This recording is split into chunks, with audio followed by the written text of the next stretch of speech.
So hello guys, कैसे हो आप सब। उम्मीद है कि आप सब अच्छे से होंगे।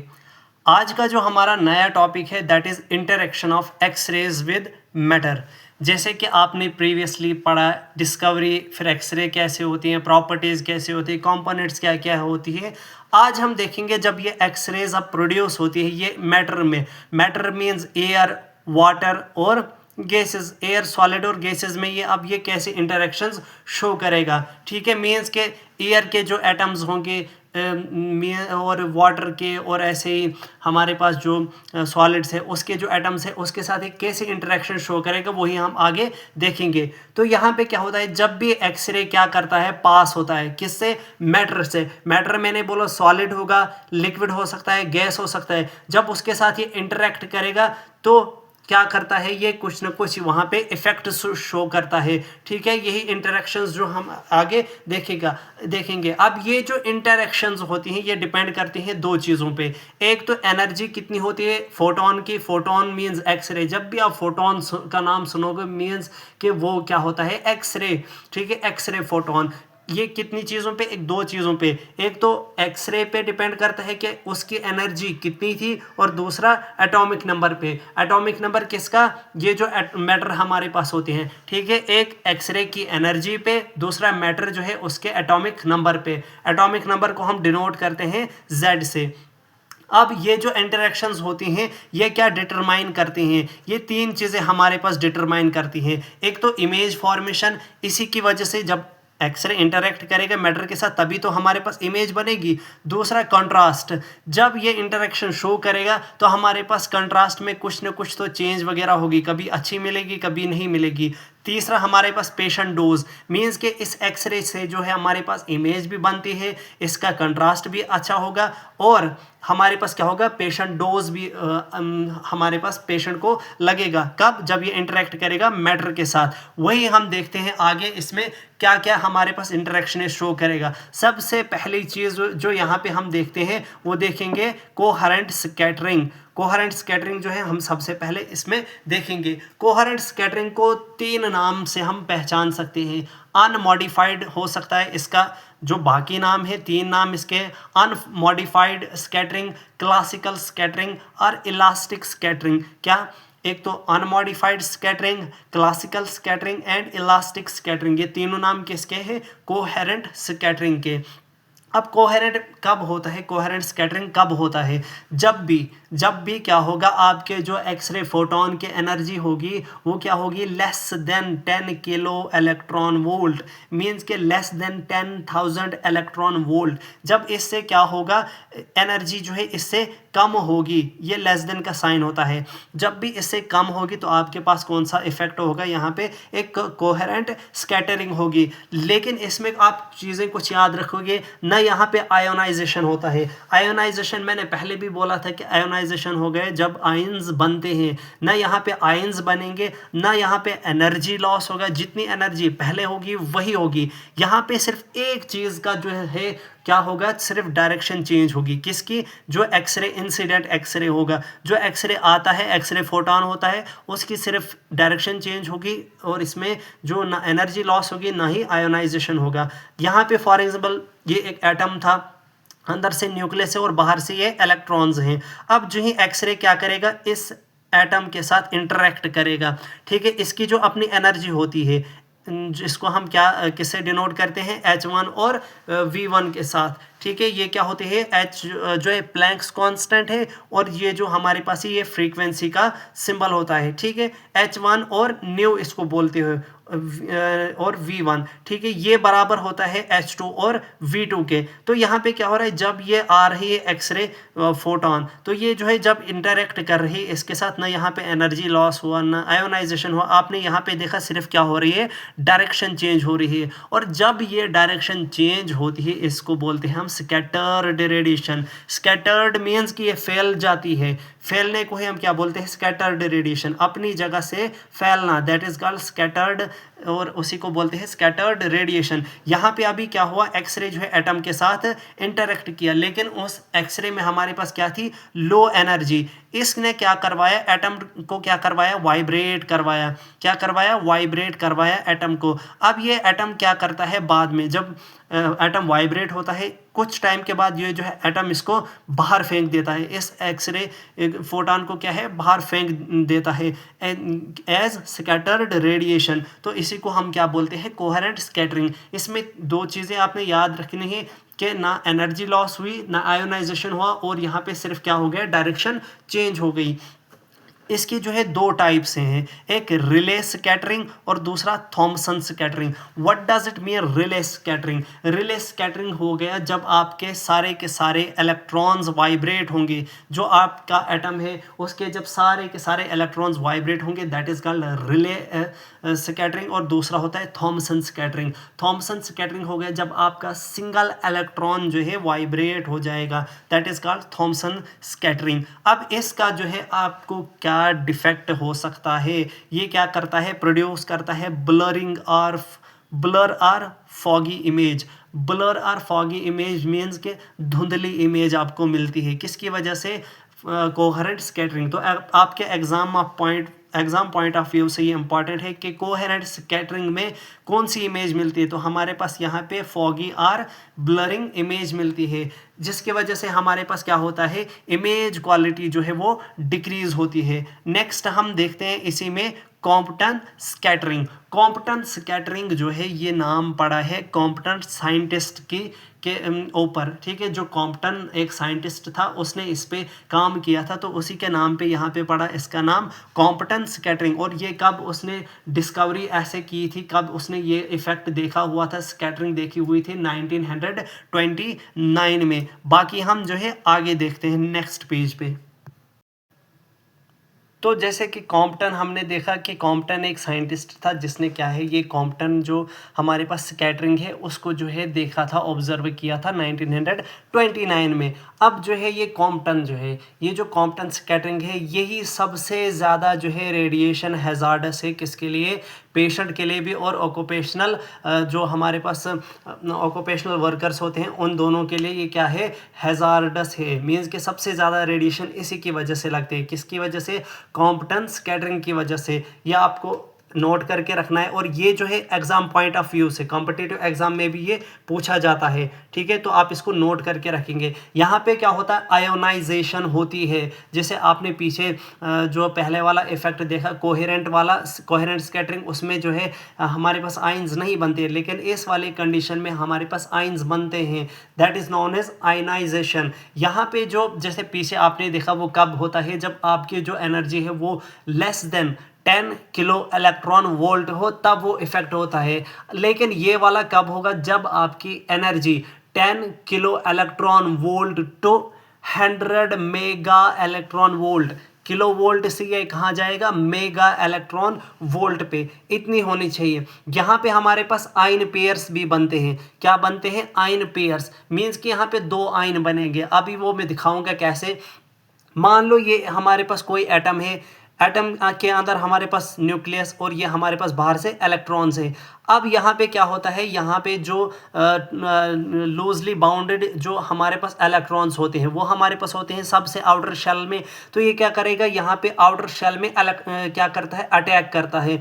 ये क्या करता है, अटैक जब करता है तो ये क्या करता है, उड़ाता है इस इलेक्ट्रॉन को बाहर, इस इलेक्ट्रॉन को यहाँ से क्या है, निकालता है बाहर। और उस इलेक्ट्रॉन को अब क्या कहेंगे हम, रिकॉयल इलेक्ट्रॉन। क्या कहेंगे, रिकॉयल इलेक्ट्रॉन।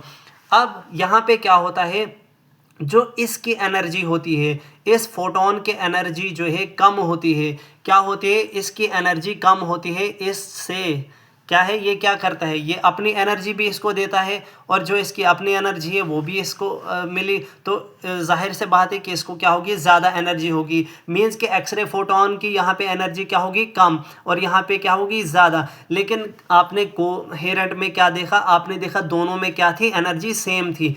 अब यहाँ पे क्या हुआ, एक्सरे फोटोन ने जब इसके साथ स्ट्राइक किया, इलेक्ट्रॉन बाहर निकला, लेकिन यहाँ पे क्या होगा, जो एक्सरे फोटोन था यहाँ से डिफ्लेक्ट हो गया, अपने पाथ से डिफ्लेक्ट हो गया। अगर इसको इधर जाना चाहिए था, लेकिन ये कहाँ जा रहा है, इधर आ रहा है। इसको हम बोलते हैं स्कैटर्ड रेडिएशन। किसको, जो हमारे पास यहाँ पे ये डिफ्लेक्ट हो गया अपने पाथ से, that is known as scattered radiation.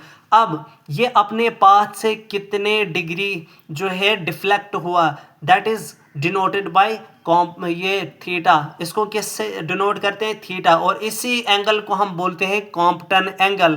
क्या बोलते हैं इसको, कॉम्पटन एंगल। देखते हैं हम नीचे थोड़ा सा इसको एक्सप्लेन करते हैं कि हमारे पास क्या थी, एक्सरे फोटोन थी, वो उसने क्या किया, जो लूजली बाउंडेड इलेक्ट्रॉन्स थे, मैंने बोला वो कौन से होते हैं, आउटर शेल वाले, ये क्या करवाता है, वहां से इजेक्ट करवाता है इलेक्ट्रॉन को, और हमारे पास जो एक्सरे थी वो खुद क्या हो गई, डिफ्लेक्ट हो गई, और उसको हमने क्या बोला, स्कैटर्ड रेडिएशन। अब यहाँ पे क्या हुआ, कॉम्पटन इफेक्ट भी, कॉम्पटन एंगल जो अंदर से था वो क्या है, हमने बोला जो एक्चुअल पाथ और डिफ्लेक्टेड पाथ के बीच में है, जो एंगल एक्चुअल पाथ और डिफ्लेक्टेड पाथ के बीच में एंगल बनता है, that is known as Compton angle. और इस कॉम्पटन एंगल की वैल्यू कितनी होती है, that is 0 to 100 degree, 180 degree हमारे पास हो सकता है। तो ये भी आपको कॉम्पिटिटिव एग्जाम में पूछा जाता है कि इसकी वैल्यू कितनी होती है।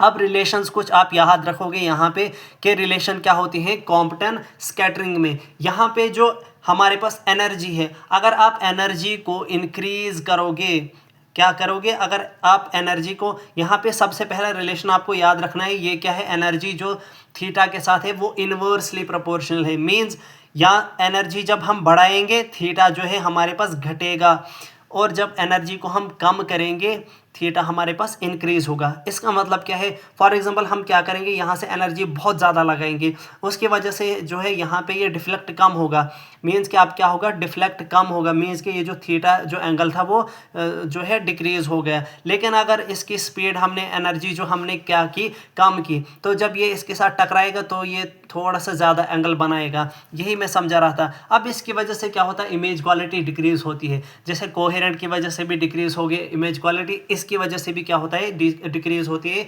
Image quality. तीसरा हम देखते हैं फोटो इलेक्ट्रिक इफेक्ट।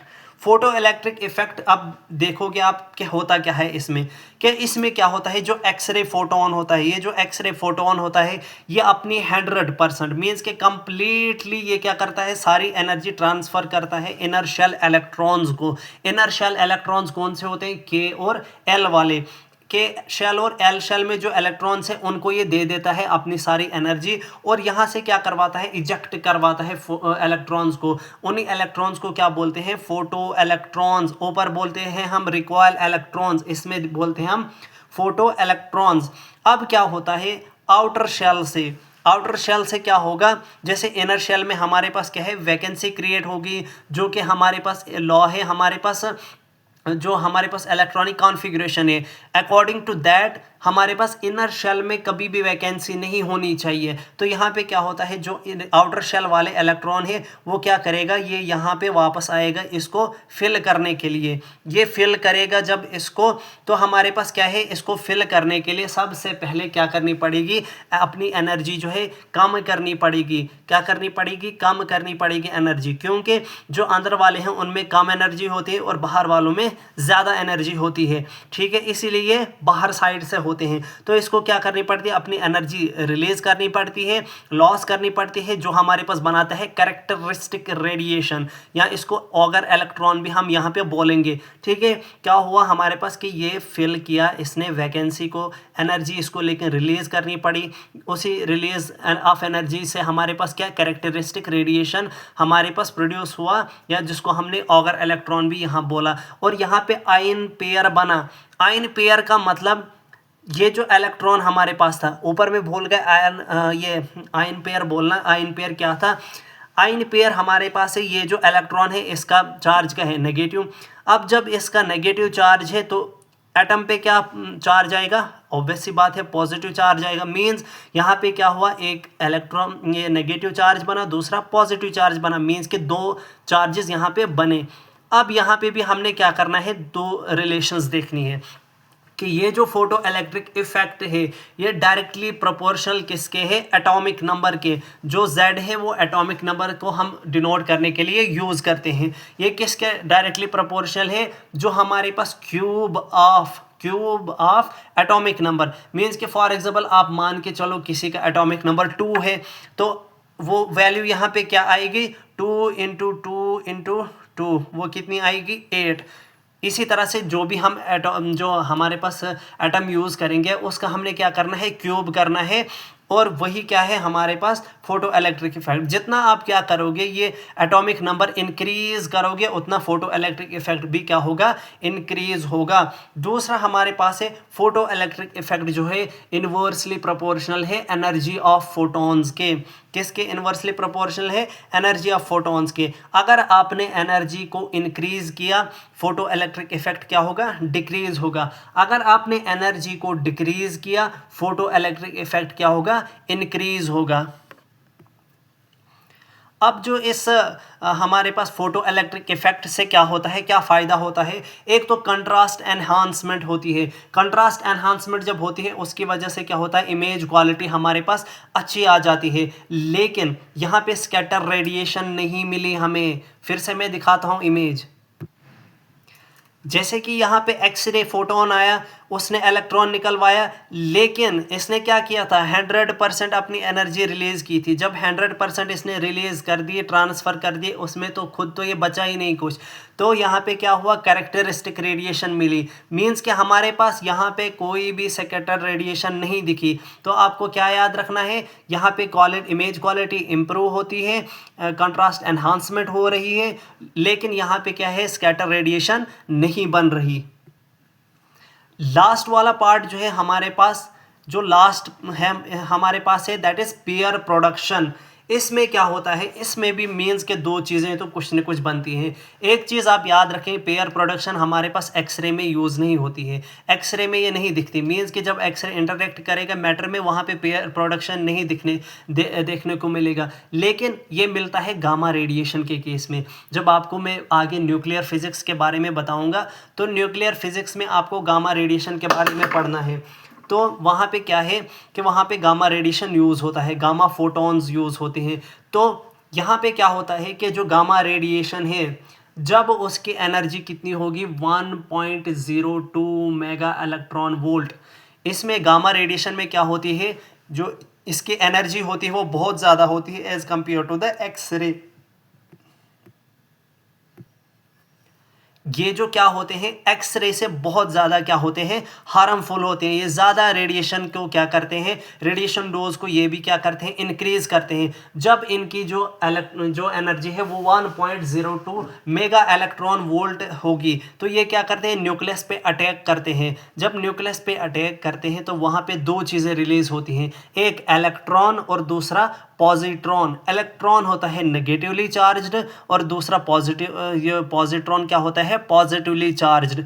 अब हमारे पास क्या होता है, ये यहाँ पे हुआ क्या, गामा रेडिएशन से तो हमारे पास कुछ पार्टिकल्स वगैरह बने। यहाँ पे क्या हो गया, ये हमारे पास एक लॉ है जिसमें बोला जाता है एनर्जी को हम मास में कन्वर्ट कर सकते हैं और मास को एनर्जी में कन्वर्ट कर सकते हैं। तो यहाँ पे क्या होता है, ये जो गामा रेडिएशन आ गई हमारे पास, इसने न्यूक्लियस पे अटैक किया। यहाँ पे क्या हो गया, जो ये स्प्लिट डाउन हो गए किसमें, दो पार्टिकल्स में, एक इलेक्ट्रॉन में और दूसरा पॉजिट्रॉन में। लेकिन ये क्या करते हैं, अपोजिट डायरेक्शन में जाते हैं। मीन्स के एक अगर इस डायरेक्शन में ऊपर नॉर्थ की तरफ जाएगा, दूसरा साउथ की तरफ जाएगा। ये भी हमारे पास एक्सरे में यूज़ नहीं होता है। एक्सरे, सीटी, फ्लोरोस्कोपी इनमें देखने को नहीं मिलेगा। लेकिन ये कहाँ देखने को मिलेगा, न्यूक्लियर फिजिक्स में। रेडिएशन थेरेपी जहाँ पे आप देते हो, जहाँ पे आप रेडिएशन थेरेपी देते हो कैंसर पेशेंट्स के केस में, वहाँ पे आपको ये जो हमारे पास है ये देखने को मिलेगा, ये पेयर प्रोडक्शन देखने को मिलेगा। इसकी वजह से भी क्या होता है, पेशेंट को जो है हमारे पास रेडिएशन मिलती हैं, रेडिएशन डोज इससे भी इंक्रीज होता है। लेकिन ये एक्सरे के लिए नहीं लगता है। This is all about the interaction of X-ray with the matter. उम्मीद है कि आपको ये समझ आया होगा। तो आप इसको अपने फ्रेंड्स के साथ भी शेयर कीजिए और सब्सक्राइब भी कीजिए। Thank you.